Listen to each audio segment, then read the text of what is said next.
का पहला प्रश्न दिया है कि अनु उपसर्ग से बना शब्द, अनु उपसर्ग से बना शब्द आपका कौन सा हो जाएगा। तो याद रखिएगा यहां पर आप देख पा रहे होंगे जो आपका अनु है, अगर इसे हम तोड़ देते हैं तो आपका अनुधन आपका चर हो जाएगा, अर्थात चर का एक अर्थ निकल आएगा। तो इस प्रकार से अनु जो आपका है ये आपका यहाँ पर उपसर्ग हो जाएगा। ऑप्शन राइट जिसका फर्स्ट है बिल्कुल सही हो जाएगा। अगला प्रश्न आपसे पूछा गया है, यहाँ पर कर आपसे भुलक्कड़ शब्द में किस प्रत्यय का प्रयोग हुआ है। भुलक्कड़ शब्द में किस प्रत्यय का प्रयोग हुआ है। 115 का जवाब देना है भुलक्कड़। और इसी में देख सकते हैं कि भुलक्कड़ में जो आपका प्रत्यय है वो आपका अक्कड़ है। क्या है? अक्कड़ है। ऑप्शन आपका सी हो जाएगा। देख सकते हैं हम डेली आपको 8:30 बजे वाली जो क्लास देते हैं सभी प्रश्न आपको यहाँ पर देखने को मिल रहे हैं। आप कोई भी एग्जाम देखिए या कि आपको इस वाली क्लास मिल जाएगी, इसलिए कहते हैं कि 8:30 बजे वाली क्लास आप लोग सभी लोग लिया करिए। ठीक है, कोई भी एग्जाम हो, किसी भी प्रकार का एग्जाम हो। चलिए अगले प्रश्न की ओर बढ़ते हैं। प्रश्न आपसे अगला पूछा गया है कि गीतांजलि का सही संधिविच्छेद क्या होगा। गीतांजलि का सही संधिविच्छेद, तो यहाँ पर आपका जवाब क्या हो जाएगा। इसे अगर हम तोड़ेंगे तो आपका बनेगा गीत धन अंजलि। क्या बनेगा साथियों? गीत धन अंजलि बनेगा। ऑप्शन राइट आपका यहाँ पर डी सही हो जाएगा। ठीक है, चलिए अगले प्रश्न की ओर बढ़ते हैं। प्रश्न आपसे अगला पूछा गया है, कह आपसे सभी मिलकर स्कूल जाता है वाक्य का शुद्ध रूप होगा। सभी मिलकर स्कूल जाता है, तो क्या आपने यहाँ पर स्कूल जाता शब्द प्रयोग करेंगे? नहीं करेंगे ना। जाता के शब्द में आप लोग जाते अगर प्रयोग कर देते हैं तो आपका जवाब बिल्कुल सही हो जाएगा। तो यहाँ पर आपका सही क्या हो जाएगा, सभी साथ स्कूल जाते हैं। सभी साथ स्कूल जाते हैं, यहाँ पर डी होगा। देखो यहाँ पर दिया है सभी और यहाँ पर मिलकर, तो याद रखिए जिसका जवाब सी आ रहा है वो गलत हो जाएगा, क्योंकि सभी शब्द है तो सभी शब्द ऑलरेडी मिलकर शब्द हो गया है ना। तो इसमें सिर्फ एक को ही प्रयोग करना है, या तो सभी प्रयोग कर लो तो ये मिलकर कर लो, तो ये आपका गलत होगा। सिर्फ आपका यहाँ पर ये हो जाएगा डी नंबर। ठीक है, चलिए अगले प्रश्न की ओर बढ़ते हैं। प्रश्न आपसे अगला पूछा गया है, कर आपसे रसोई घर में कौन सा समास है। रसोई घर, चलिए जवाब दीजिए। यहाँ पर सभी को गुड इवनिंग, सभी को गुड इवनिंग। चलिए यहाँ पर रसोई घर में कौन सा समास है। तो रसोई घर यहाँ पर कह सकते हैं रसोई के लिए घर, इसका क्या बनेगा, रसोई के लिए। तो के लिए शब्द जो होता है वो आपके किस में होता है, आपके विभक्ति का प्रयोग हुआ है, और ये आपका हो जाएगा कौन सा, ऑप्शन बी आपका तत्पुरुष समास हो जाएगा। ऑप्शन राइट आपका बी सही हो जाएगा। अगले प्रश्न की ओर बढ़ते हैं। प्रश्न आपसे अगला पूछा है कि मैं खाता हूँ कर्मवाच्य रूप बताइए। मैं खाता हूँ, इसका बनाना है आपको कर्मवाच्य। तो यहाँ पर आपका कर्मवाच्य क्या बनेगा, यहाँ पर कर्मवाच्य आपका बनेगा कौन सा, डी वाला, मुझसे खाया जाता है। मुझसे खाया जाता है, यहाँ पर कह सकते हैं कि कर्म पर फोकस आपको करा देना है, खाया। ठीक है, तो आपका जवाब यहाँ पर क्या हो जाएगा, डी नंबर आपका सही हो जाएगा। अगले प्रश्न को और बातें हैं। प्रश्न आपसे अगला पूछा गया है कि मैं रोज पढ़ता हूँ वाक्य में क्रिया विशेषण का भेद बताइए। मैं रोज पढ़ता हूँ, यहाँ पर देखो पूछा क्या गया है, क्रिया विशेषण पूछा गया है, ना कि विशेषण पूछा गया है। दोनों चीज है, क्रिया विशेषण। तो जो रोज है ये समय को दर्शा रहा है, और समय को दर्शा रहा है तो ये आपके कालवाचक क्रिया विशेषण में आ जाएगा। मैं रोज पढ़ता हूँ, मैं रोज स्कूल जाता हूँ। ठीक है, दुरुक्ति वाले वर्ण होंगे वो आपके इसमें आएंगे। ठीक है, तो ऑप्शन राइट आपका यहाँ पर सी हो जाएगा। जिसे कभी कंफ्यूजन लगे वो लोग नेट में जरूर चेक करें, क्योंकि हम ऑलरेडी नेट में चेक कर लेते हैं ताकि एक प्रकार की गलती ना हो। जिसे कंफ्यूजन लगे तो एक बार स्क्रीनशॉट ले लिया करिए और क्लास के बाद चेक कर लिया करिए। ठीक है, चलिए अगले प्रश्न को आते हैं। प्रश्न आपसे अगला पूछा गया है, निम्न में से योजक चिन्ह कौन सा है। योजक चिन्ह आपका कौन सा है यहाँ पर, तो यहाँ पर आपका जवाब 121 का ऑप्शन राइट योजक की बात किया है। और याद रखिए योजक जैसे कि आपने बोला माता पिता और डैश आपके लगा देते हैं ना, तो ये जो आपका छोटा सा डैश होता है वो आपका हो जाएगा सी नंबर, यहाँ पर जवाब सही हो जाएगा। ठीक है, चलिए अगले प्रश्न को आते हैं। प्रश्न आपसे अगला पूछा गया है कि घी के दिए जलाना मोहरे का अर्थ बताइए। घी के दिए जलाना मोहरे का अर्थ बताना है, और यहाँ पर घी के दिए जलाना मतलब क्या होता है, खुशी मनाना। ठीक है, खुशी मनाना। ऑप्शन राइट आपका यहाँ पर बी सही हो जाएगा। ठीक है, चलिए अगले प्रश्न को आते हैं। प्रश्न आपसे अगला पूछा गया है कि लोकोक्ति का सामान्य अर्थ है। चलिए जवाब दीजिए। लोकोक्ति का सामान्य अर्थ यहाँ पर और जवाब आने शुरू हो गए हैं और जवाब बिल्कुल सही आ रहे हैं। 123 का ऑप्शन राइट आपका जवाब हो जाएगा। यहाँ पर लोकोक्ति का अर्थ होता है कि लोक की उक्ति, मतलब ऑप्शन आपका यहाँ पर ए हो जाएगा। लोक की उक्ति होता है जब कोई पूरा कथन किसी प्रसंग विशेष में होता है तब उसे कहते हैं। जैसे अकेला चना भार नहीं फोड़ सकता है, ऐसे शब्द होते हैं। अगले प्रश्न को आते हैं। प्रश्न आपसे अगला पूछा गया है, कह रहा आपसे कि चमक उठी सन 57 में वो तलवार पुरानी थी, रस भेद बताइए। यहाँ पर चमक उठी सन 57 में वो तलवार पुरानी थी, रस भेद बताना है। और यहाँ पर जवाब आ रहे हैं और बिल्कुल सही जवाब आ रहे हैं, सभी के जवाब आने शुरू हो गए हैं। यहाँ पर जवाब आपका हो जाएगा, यहाँ पर देखिए, यहाँ पर आपका ये वीर रस को बता रहे हैं। ठीक है, तलवार पुरानी 1857 की जब याद आती है तो ऑटोमेटिक वीर रस आपका हो जाएगा, बी नंबर आपका हो जाएगा। अगला प्रश्न आपसे पूछा गया है कि चौपाई के प्रत्येक चरण में कितनी मात्राएं होती हैं। चौपाई के चरण में जो आपकी होती हैं, चौपाई के प्रत्येक चरण में तो कितनी मात्राएं, आंसर आपको दिख रहा है। ठीक है, तो आपकी 16 मात्राएं होती हैं। इसीलिए हमने आपको बताया था कि चौपाई से 2-3 पॉइंट बनते हैं कि चौपाई किस प्रकार का यहाँ पर छंद है, तो ये सममात्रिक छंद है। ठीक है, सममात्रिक है, मतलब कि मात्राएं जो होती हैं वो आपकी 16 होती हैं। जैसे कि एक उदाहरण आपका लिखा गया है कि बंदो गुर पद पदुम परागा, सूरज सुबास सरस अनुरागा। यहाँ पर जो मात्राएं आपकी लगी हैं, यहाँ पर हर पंक्ति में 16 मात्राएं आ रही हैं। इस कारण से यहाँ पर जो चौपाई होती है वह सममात्रिक छंद और प्रत्येक चरण में आपकी 16 मात्राएं होती हैं। ठीक है, चलिए अगले प्रश्न की ओर बढ़ते। प्रश्न आपसे अगला पूछा गया है, कह रहा आपसे काली घटा का घमंड घटा अलंकार बताइए। काली घटा का घमंड घटा, यहाँ पर अलंकार बताना है। और 126 का जवाब क्या बनेगा, तो देखो यहाँ पर घटा शब्द की आवृत्ति हुई है ना। घटा शब्द जो आपकी है, काली घटा, फिर इसके बाद ये घटा, अर्थात घटा शब्द की आवृत्ति हो रही है, जिसमें से हम लोग प्रथम घटा का अर्थ बोल सकते हैं। जैसे बोलते हैं ना सुंदर मौसम, जब बादली छाया आती है ना तो आप कहते हो क्या सुंदर मौसम है ना। और दूसरे यहाँ पर घटा कह सकते हैं कम होना, तो अर्थात शब्द एक ही है लेकिन यहाँ पर दोनों का अर्थ अलग अलग प्रयोग हो रहा है। तो ये जो आपका हो जाएगा आपका यमक अलंकार। सभी के जवाब बिल्कुल सही हैं, यमक अलंकार हो जाएगा। अगले प्रश्न को आते हैं। प्रश्न आपसे अगला पूछा गया है, वर्णों के कितने भेद हैं। वर्णों के कितने भेद होते हैं, और यहाँ पर आपका जो जवाब है 127 नंबर, वर्णों के कितने भेद होते हैं। तो याद रखिए वर्णों के आपके दो भेद में आपके कौन, तो आपने पढ़ा होगा स्वर, है ना, स्वर पढ़ा है, और दूसरा पढ़ा होगा आपका व्यंजन। स्वर कितने होते हैं, तो 11 होते हैं, और व्यंजन पूछे तो आपको बताना है 33। ठीक है, तो ये आपका जवाब सही हो जाएगा। चलिए अगले प्रश्न की ओर बढ़ते हैं। प्रश्न आपसे अगला है कि निम्नलिखित में से कौन सा शब्द स्त्रीलिंग है। कौन सा शब्द स्त्रीलिंग है, और यहाँ पर जवाब आ रहे हैं सभी के, कौन सा शब्द स्त्रीलिंग है, जवाब आने शुरू हो गए हैं। बिल्कुल सही जवाब है यहाँ पर 128 का ऑप्शन राइट आपका हो जाएगा। यहाँ पर याद रखिए जो आपका डी नंबर है योगिनी, योगिनी शब्द जो आपका है ये आपका क्या है, स्त्रीलिंग है। ठीक है, तो ऑप्शन आपका डी सही हो जाएगा। अगले प्रश्न की ओर बढ़ते हैं। प्रश्न आपसे अगला पूछा है कि पुल्लिंग शब्द का चयन कीजिए। पुल्लिंग शब्द का चयन करना है, और यहाँ पर याद रखिएगा पुल्लिंग शब्द, यहाँ पर जो आपका ऑप्शन है कौन सा, चलिए जवाब दीजिए। और सही जवाब आ रहे हैं, बिल्कुल सही जवाब है। यहाँ पर 129 में जो पूछा है पुल्लिंग शब्द, तो जो आपका धावक है, ठीक है, धावक जिसका जवाब है बिल्कुल सही हो जाएगा, धावक शब्द आपका पुल्लिंग है। ठीक है, चलिए अगले प्रश्न की ओर बढ़ते हैं। प्रश्न आपसे अगला पूछा गया है, कह रहा आपसे शिक्षक का बहुवचन होगा। शिक्षक का बहुवचन क्या हो जाएगा, और यहाँ पर आपका शिक्षक में याद रखिए हमने आपको बताया था कि गण का प्रयोग कर देते हैं तो शिक्षक गण हो जाता है। ऑप्शन जिसका यहाँ पर डी आ रहा है बिल्कुल सही है। ठीक है, सभी के जवाब बिल्कुल सही आ चुके हैं।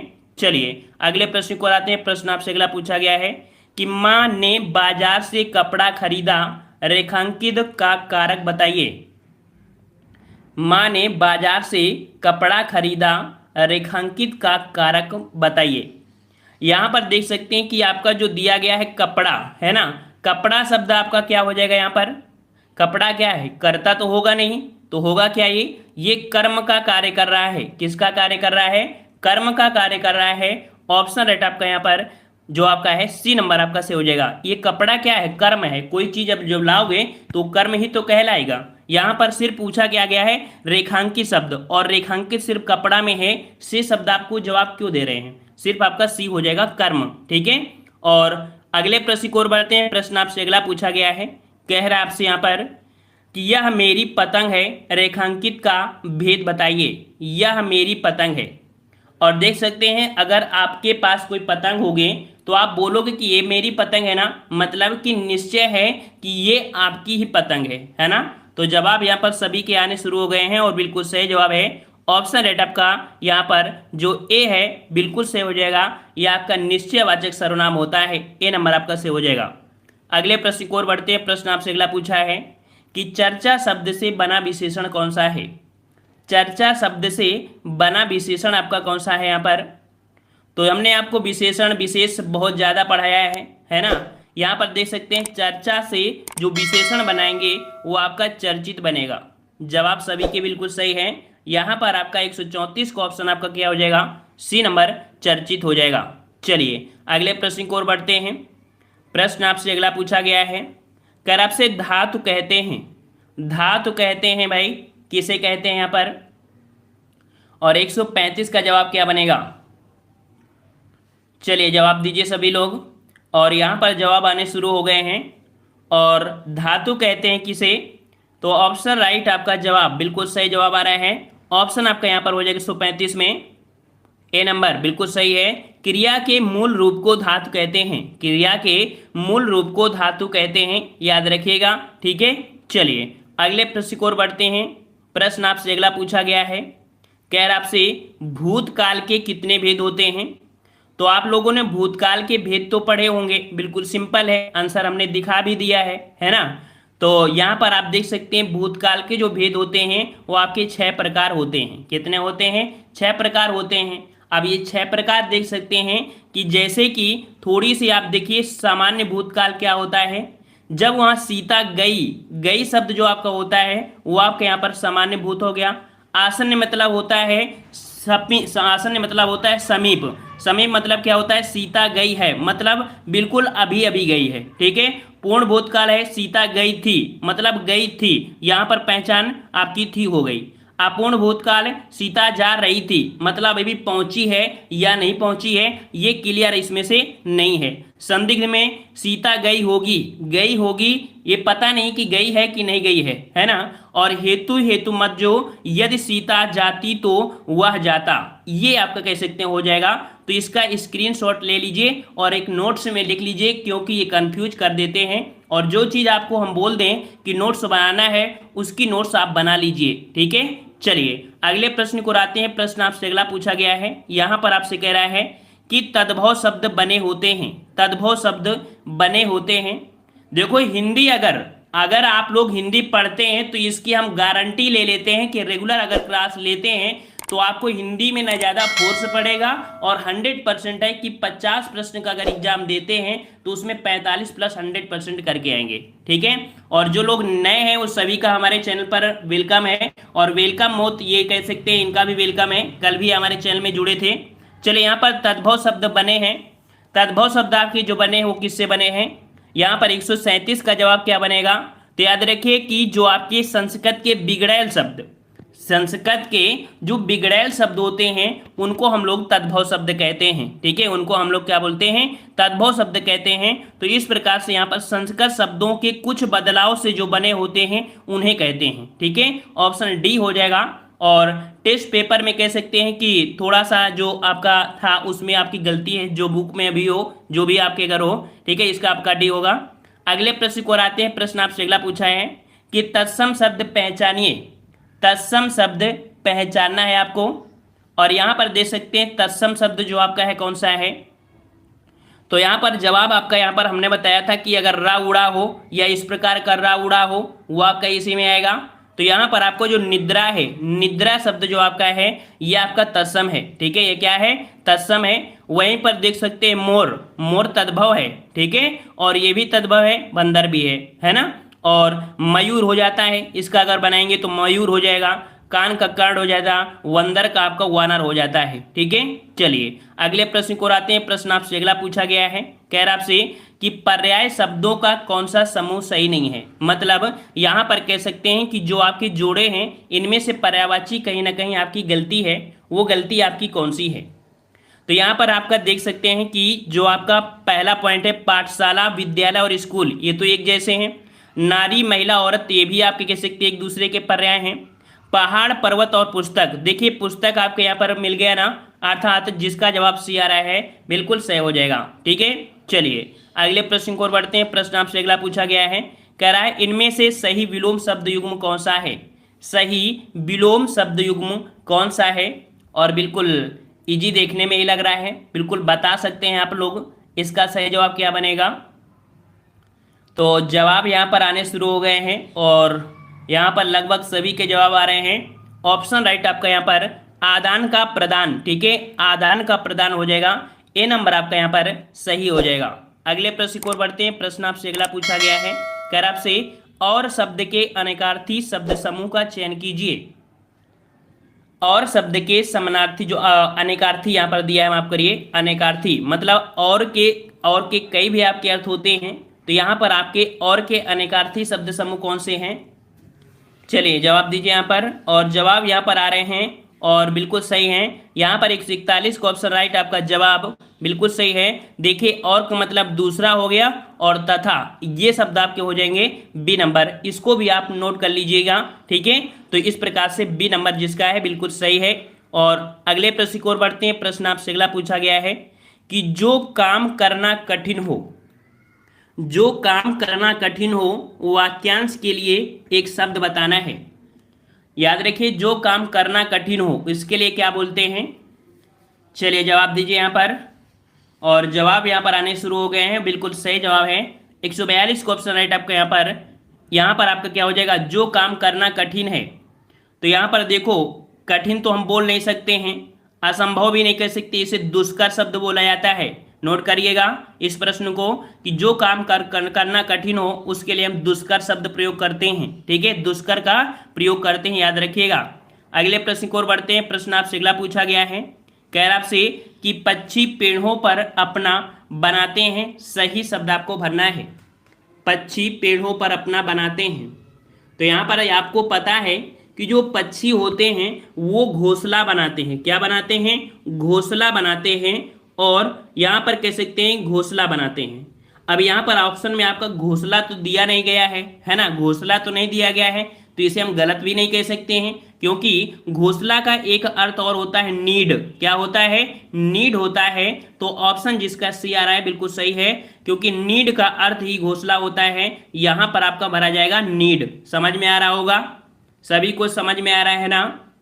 चलिए बिल्कुल सही है, सभी का जवाब बिल्कुल सही है, बहुत अच्छे, सभी का जवाब बिल्कुल सही है। चलिए अगले प्रश्न को आते हैं। प्रश्न आपसे अगला पूछा गया है, यहाँ पर आपका दिया गया है गद्यांश। ठीक है, और गद्यांश को हम स्किप कर देते हैं। ठीक है, गद्यांश को स्किप करके हम लोग डायरेक्ट प्रश्नों पर जाते हैं, और प्रश्नों की भरमार आपकी दी है।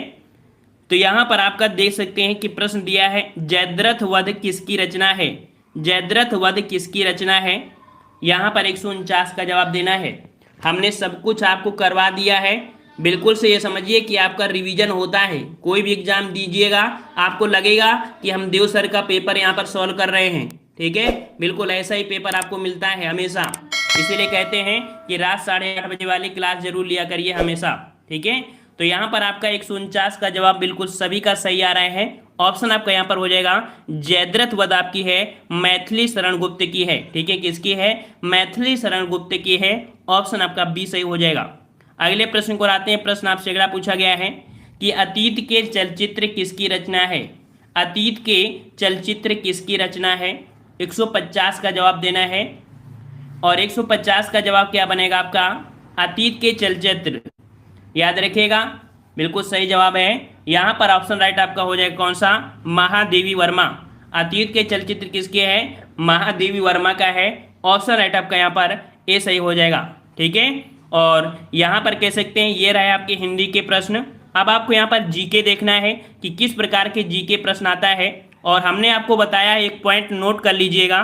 ठीक है, नोट कर लीजिए जो नए बच्चे हैं, कि हमने जब से पढ़ाना शुरू किया है यूट्यूब में, तब से हमने देखा है कि जो पेपर आपके अक्टूबर, नवंबर, दिसंबर तक होते हैं, वो पेपर का लेवल आपका कह सकते हैं कि बहुत ज़्यादा सरल तो नहीं होता ना, बहुत कठिन, मतलब इतना इजी होता है कि बहुत अच्छा पेपर होता है। ठीक है, कब तक? अक्टूबर, नवंबर, दिसंबर तक पेपर आपका सरल आता है। ठीक है, ये हमने गेस किया है।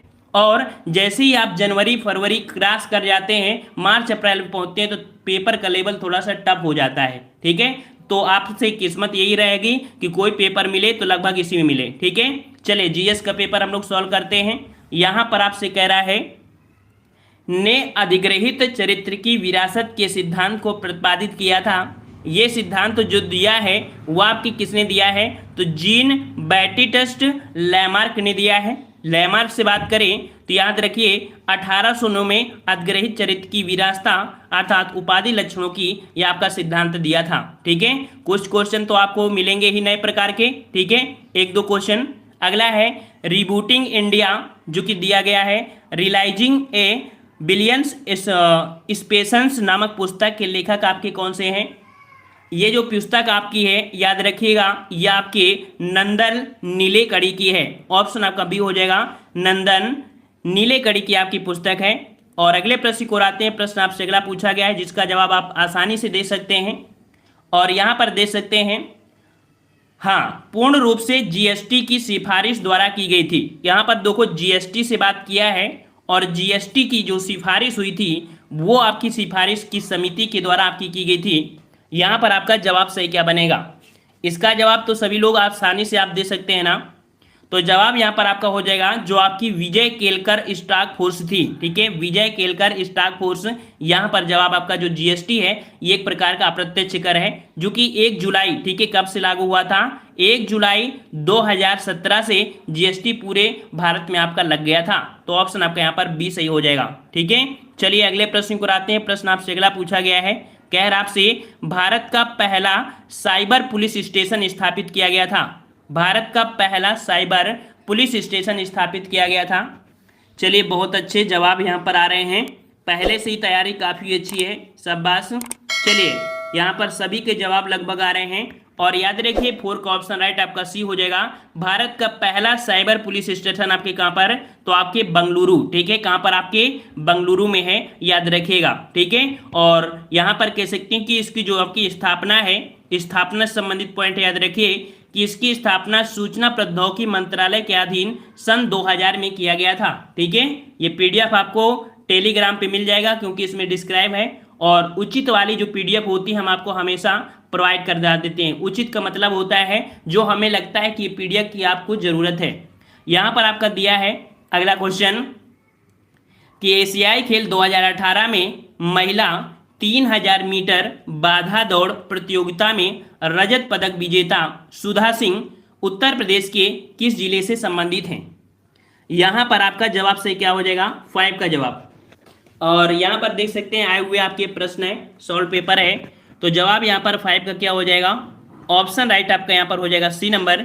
ये जो आपकी हैं कह सकते हैं आपकी सुधा सिंह, ये आपके रायबरेली से हैं। ठीक है, कहां से हैं? आपके रायबरेली से हैं। ऑप्शन आपका यहां पर कह सकते हैं सी हो जाएगा।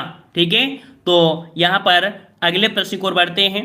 प्रश्न आपसे अगला पूछा गया है, कह रहा आपसे कि देखो यूपीएससी क्वेश्चन आपका पूछा गया है ना, और कह रहा आपसे कि कब संयुक्त प्रांत का नाम बदलकर उत्तर प्रदेश किया गया था? ये प्रश्न आपके लोअर पीसीएस में पूछा गया था, लगभग आपके नवंबर में पेपर आपका हुआ था, नवंबर दिसंबर में, है ना, तब भी यही क्वेश्चन आपका पूछा गया था। और यहाँ पर कह सकते हैं जो आरओ का पेपर दे के आए हैं उनका भी यहाँ पर यूपी के हर एक प्रश्न आपको एग्जाम में मिले होंगे यूपी के। ठीक है, जितना हमने करा दिया है। यहाँ पर देख सकते हैं संयुक्त प्रांत का नाम, बिल्कुल सभी का जवाब आ रहा है, बिल्कुल सही है। ऑप्शन आपका यहाँ पर बी हो जाएगा 24 जनवरी 1950। ठीक है, 24 जनवरी 1950 को नाम बदलकर रखा गया था। ठीक है, और उस समय राज्य के मुख्यमंत्री कौन थे? गोविंद बल्लभ पंत थे। ठीक है, गोविंद बल्लभ पंत थे। अगले प्रश्न की ओर यहाँ पर बढ़ते हैं। चलिए, कह रहा आपसे कि काला नमक चावल की किस्म को एक जिला एक उत्पाद योजना के तहत उत्तर प्रदेश के जिले से उत्पाद के रूप में चुना गया है। मतलब कि यहाँ पर देख सकते हैं एक चावल की प्रजाति है काला नमक। ये क्या है? ये चावल की एक प्रजाति है, ये काला नमक है। और ये कह सकते हैं जो आपकी एक योजना चलाई गई थी, एक जिला एक उत्पाद, एक जिला एक उत्पाद के तहत ये जो चुना गया था वो आपका कौन सा है? तो यहाँ पर जवाब बिल्कुल सही है, ऑप्शन आपका यहाँ पर बी हो जाएगा, आपका जो सिद्धार्थनगर है। ठीक है, सिद्धार्थनगर है, ये आपका यहाँ पर हो जाएगा। और इसकी काफ़ी अच्छी उपज होती है। ठीक है, और यहाँ पर अगले प्रश्न को आते हैं। हाँ, यहाँ पर देख सकते हैं कि इसे जीआई टैग भी मिला हुआ है। ये जो आपका काला नमक है ना, ये धान की ऊपरी हिस्सा काला होता है कह सकते हैं, और इसे जीआई टैग आपका मिला हुआ है। ठीक है, चलिए अगले प्रश्न को बढ़ते हैं। प्रश्न आपसे अगला पूछा गया है कि सूफी कवि अमीर खुसरो का जन्म उत्तर प्रदेश के किस जिले में हुआ? और इसका प्रश्न आप लोग आसानी से जवाब दे सकते हैं, कई बार हमने आपको पढ़ाया भी है और हर एग्जाम में पूछा भी जाता है। यहाँ पर सूफी कवि अमीर खुसरो का जन्म उत्तर प्रदेश के किस जिले में? तो जवाब यहाँ पर आ रहे हैं और बिल्कुल सही है, ऑप्शन एट आपका यहाँ पर हो जाएगा कौन सा? सी नंबर, यहाँ पर एटा। ठीक है, एटा जो आपकी कह सकते हैं पटियाली जिले के नाम पर एक पड़ता है। वर्तमान में देखा जाए तो कासगंज, ठीक है, वर्तमान में जो आपका है कासगंज है, और इन्हें ही यहाँ पर तबला और खड़ी बोली का आविष्कारक माना जाता है। याद रहेगा, बिल्कुल आसानी से याद रहेगा। और अगले प्रश्न का आते हैं, कह रहा आपसे कि बहू बेगम का मकबरा उत्तर प्रदेश में स्थित है। यहाँ पर बहू बेगम का जो मकबरा है ये उत्तर प्रदेश में कहाँ स्थित है? चलिए, और जवाब यहाँ पर आ रहे हैं, बिल्कुल सही जवाब है, बहू बेगम का जो मकबरा है उत्तर प्रदेश में वो आपके कहाँ पर स्थित है? राइट आंसर आपका यहाँ पर कौन सा हो जाएगा? चलिए, बिल्कुल सही है, अच्छा प्रयास है, सभी का अच्छा प्रयास है। और ऑप्शन राइट आपका यहाँ पर याद रखिए, बहू बेगम का जो मकबरा है वो आपके फैजाबाद में है। कहाँ पर है? फैजाबाद। वर्तमान में फैजाबाद का नाम रखकर अलग मतलब कि इसका बदलकर अयोध्या रख दिया गया है। ये पॉइंट आपको याद रखना है। ठीक है, और इसका निर्माण शुजाउद्दौला ने अपनी प्रिय बेगम अंजुम जोहरा बानो उर्फ था, जिसे बहू बेगम की याद में करवाया था। ठीक है, चलिए अगला प्रश्न आपसे पूछा गया है कि निम्नलिखित में से किस प्रसिद्ध भारतीय शास्त्रीय गायिका को उसके शिष्यों द्वारा प्यार से अप्पा जी बुलाया जाता था? यहाँ पर देख सकते हैं जो आपका ये भारतीय शास्त्रीय गायिका हैं और उनके शिष्यों द्वारा यहाँ पर अप्पा जी बुलाया जाता था। और अप्पा जी बुलाया था किसको? तो जवाब यहाँ पर आ रहे हैं और सभी के लगभग जवाब आ रहे हैं यहाँ पर। तो 10 का जवाब हो जाएगा ऑप्शन राइट आपका यहाँ पर ए नंबर। याद रखिए गिरजा देवी। ठीक है, गिरजा देवी को उनके जो शिष्य थे प्यार से अप्पा जी बुलाते थे। ठीक है, गिरजा देवी जो थी वो कहाँ से? तो आपके बनारस घराने से। ठीक है, बनारस घराने से गिरजा देवी आपकी संबंधित हैं और ये ठुमरी गायिका हैं। ये आपकी क्या है? ठुमरी गायिका हैं। क्वेश्चन आपसे पूछा जाता है कि ठुमरी गायिका से संबंध किसका है, तो आपके याद रखिएगा एग्जाम में आपको यही पॉइंट मिलता है, गिरजा देवी। ठीक है, चलिए अगले प्रश्न को आते हैं। प्रश्न आपसे अगला पूछा है कि उत्तर प्रदेश के वर्तमान मुख्यमंत्री योगी आदित्यनाथ जो आपके हैं वो किस संप्रदाय से संबंधित हैं? उत्तर प्रदेश के जो मुख्यमंत्री हैं योगी आदित्यनाथ जी, ये आपके किस संप्रदाय से संबंधित हैं? तो यहाँ पर आपका जवाब सही क्या हो जाएगा? चलिए जवाब यहाँ पर आने शुरू हो गए हैं और यहाँ पर लगभग जवाब बिल्कुल सभी का है। वेरी गुड, ऑप्शन राइट आपका यहाँ पर बी हो जाएगा। याद रखिएगा कि योगी जी आपके नाथ संप्रदाय से हैं। ठीक है, नाथ संप्रदाय हैं। और अगर क्वेश्चन ये पूछे कि योगी आदित्यनाथ का पूरा नाम क्या है, तो अजय सिंह बिष्ट। क्या नाम है? अजय सिंह बिष्ट हैं। और इनका जन्म जो हुआ था वो 5 जून 1972 में उत्तराखंड के पौड़ी गढ़वाल जिले में हुआ था। और ये गोरखपुर के प्रसिद्ध मंदिर गोरखनाथ मंदिर के महंत एवं राजनेता भी हैं। ठीक है, और ये जो आपके मुख्यमंत्री हैं वो 21वें नंबर, ठीक है, 21वें नंबर के हैं। काफ़ी की कमेंट आते रहते हैं कि सर ये कौन से नंबर के हैं, तो याद रखिए ये 21वें नंबर के आपके मुख्यमंत्री आपके रहे हैं। इनका संबंध आपके नाथ संप्रदाय से है। ठीक है, चलिए और यहाँ पर अगले प्रश्न को आते हैं। यहाँ पर क्वेश्चन आपसे कहा गया है, कह रहा आपसे कि निम्नलिखित में से कौन से सिख गुरु ने 1699 में खालसा पंथ की स्थापना की थी? खालसा निष्ठावान समुदाय है जिसने अपने विश्वास के सदृश प्रतीकों को पहनते हैं और योद्धाओं की तरह प्रशिक्षित हुआ। मतलब कह सकते हैं खालसा पंथ की स्थापना किया और अपने जो शिष्य थे, अपने चेले थे, उनको युद्ध में सक्षम बनाया। यहां पर जो बनाया था किसने, तो आपका 13 का ऑप्शन राइट, आपका जवाब क्या बनेगा, ये आपके थे गुरु गोविंद। ठीक है, राइट आंसर आपका यहाँ पर बी हो जाएगा, आपके गुरु गोविंद हैं। इन्होंने यहाँ पर कह सकते हैं कि लोगों को प्रशिक्षित किया, युद्ध में लड़ने के लिए तात्पर्य किया। ठीक है, चलिए अगले प्रश्न को आते हैं। प्रश्न आपसे अगला पूछा गया है, यहाँ पर कह सकते हैं कि आपका ये 2018 का प्रश्न है। ठीक है, 2017-18 का ये आपका है प्रश्न, और इसके अकॉर्डिंग जो आपका जवाब था वो आपका 8.46 मीट्रिक टन, ये कह सकते हैं पहली खरीद सोने से आपकी मात्र की गई थी। ठीक है, तो ये अपडेट तो आपकी बदलती रहती हैं, अब आपको यहाँ पर न्यू अपडेट पढ़ना पड़ेगा, है ना। तो हम लोग आगे प्रश्न को बढ़ते हैं।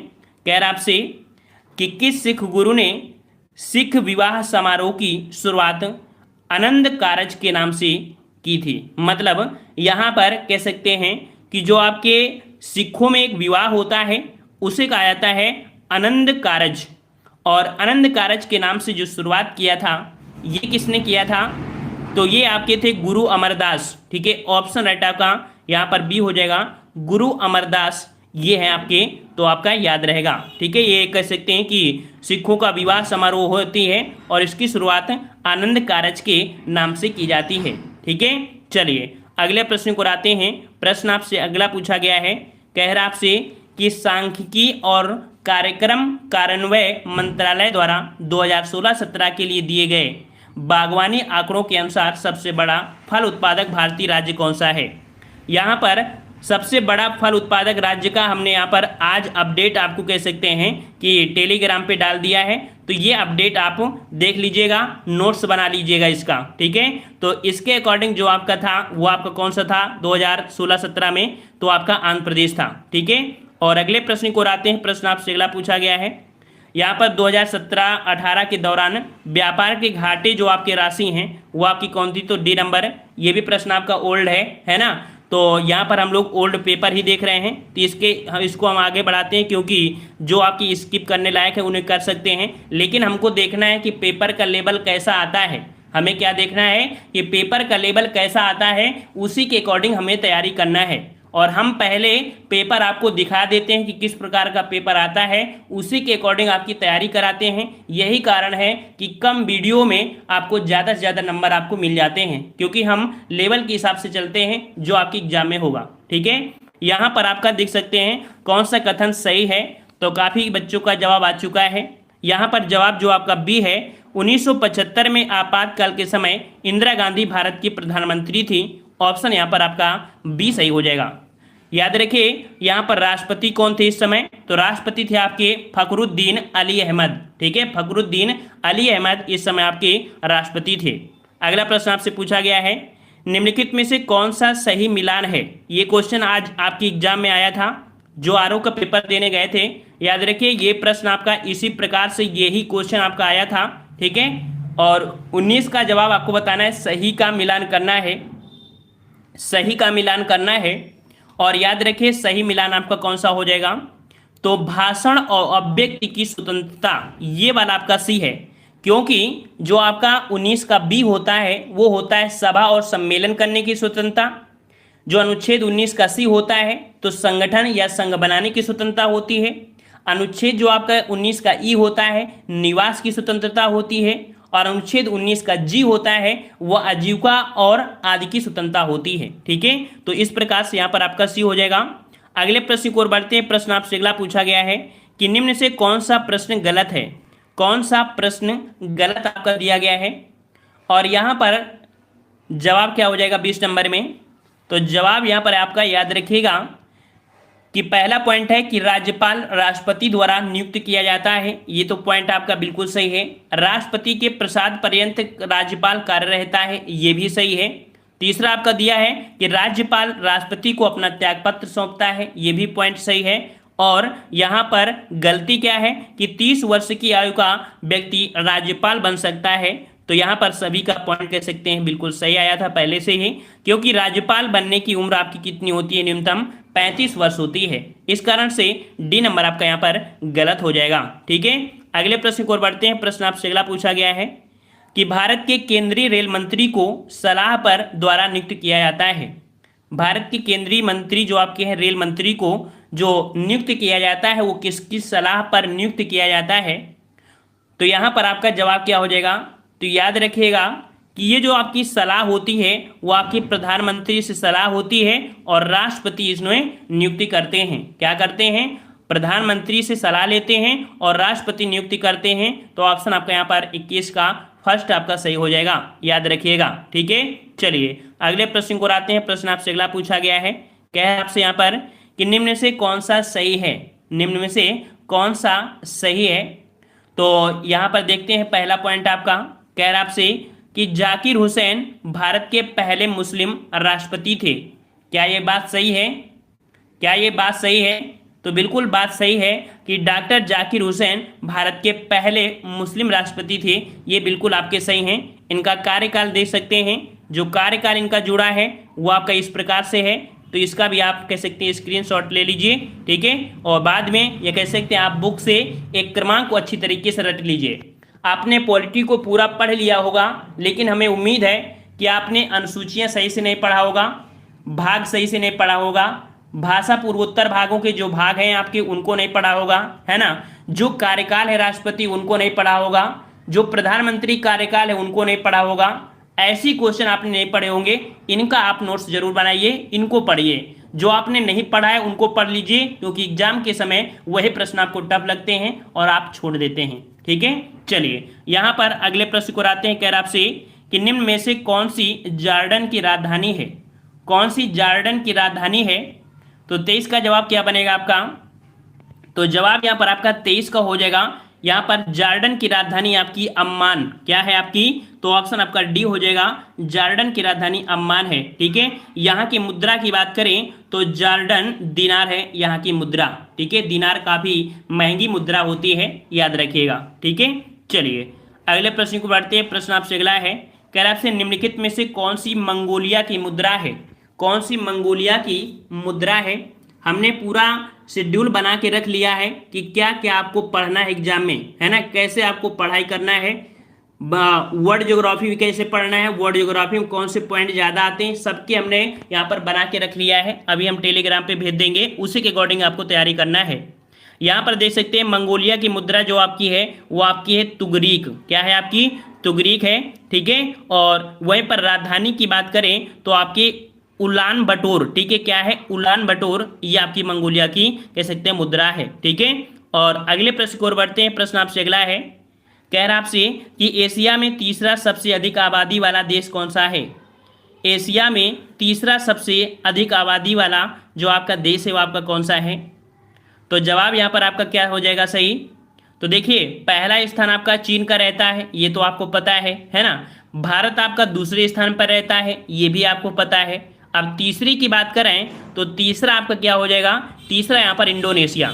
तो जवाब जिसका जवाब आ रहा है डी बिल्कुल सही है, यहाँ पर इंडोनेशिया आपकी हो जाएगा, ठीक है। चलिए और यहाँ पर अगले प्रश्न को आते हैं। कह रहा आपसे निम्नलिखित दक्षिणी अमेरिकी राष्ट्रों में से किसमें दक्षिण अमेरिकी क्षेत्र का सबसे बड़ा वन क्षेत्र है? अर्थात जो आपका दक्षिण अमेरिका है ना, दक्षिण अमेरिका है, वहाँ पर जो सबसे वन ज़्यादा क्षेत्र है वो कहाँ के हैं? तो यहाँ पर 26 का जवाब शुरू हो गए आने, बिल्कुल सही है। काफ़ी लोगों के आ रहे हैं जवाब। तो यहाँ पर आपका जवाब सही क्या हो जाएगा? 26 का जवाब क्या हो जाएगा?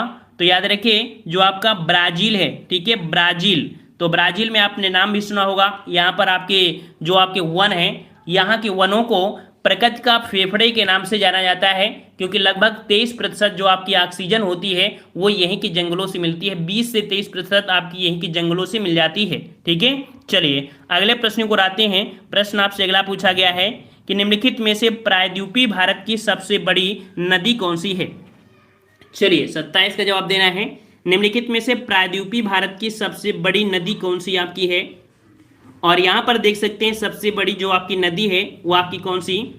तो जवाब यहाँ पर आपका याद रखिएगा, प्रायद्वीपी बात किया है और प्रायद्वीपी में जो आपकी है वो आपकी गोदावरी, ठीक है। बिल्कुल सभी का जवाब सही आ रहा है। गोदावरी नदी जो आपकी है वो आपकी 1465 किलोमीटर, ठीक है, 1465 किलोमीटर है।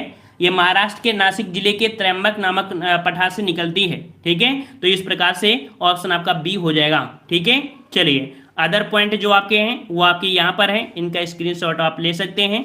इसको भी आप याद रखते हैं कि किस प्रकार से महानदी जो आपकी है वो 885 है, कृष्णा 1400 है, कावेरी 765 है। ठीक है, कहाँ से निकलती हैं ये भी पॉइंट आपको यहाँ पर दिया गया है, इनको भी आप देख सकते हैं क्योंकि जरूरी पॉइंट होते हैं और जो एग्जाम में पूछे जाते हैं प्रश्न घुमा फिरा कर उन्हीं से प्रश्न आपके एग्जामों में बनते हैं। तो ज़्यादा से ज़्यादा फोकस वही होना चाहिए कि जो प्रश्न आता है उसे निचोड़ के क्या क्या क्वेश्चन बन सकते हैं उनको पढ़ना चाहिए।